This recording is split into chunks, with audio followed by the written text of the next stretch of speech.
So ayun nga po mga kapamilya, no, welcome back sa aking official Facebook page, ang Nolasco TV.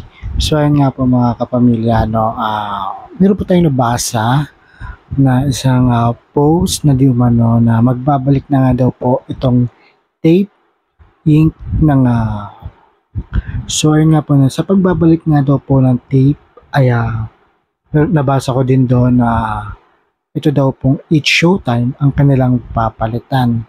So yun nga po mga kapamilya, mga madlang people, no, hindi nga po totoo na papalitan nga po nila ang It's Showtime dahil wala pa po konfirmasyon na talagang mawawala na ang It's Showtime sa GMA sa December dahil hindi pa rin po confirm na totoo po yung mga balibalita na hanggang December na lang sila. So wala pong ganon, no.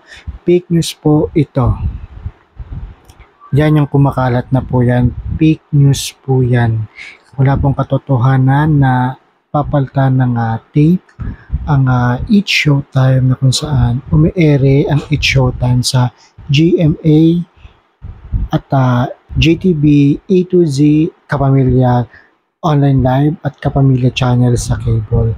So, ayun nga po mga kapamilya, sa mga nagsasabi at sa mga nagpapakalat ng fake news dyan, sana yung totoong balita yung ipakalat ninyo. Huwag yung fake news yung pinapakalat ninyo. Dahil maraming nagbabasa sa mga balita nyo, maraming nagko-comment, at ang maganda dito, walang naniniwala. Dahil binasa po namin yung mga comment doon na talagang nga naman na hindi sila naniniwala doon sa news na yon. Kaya nga naman no, sa mga nagpapakalat ng fake news dyan, tigilan nyo na po yan.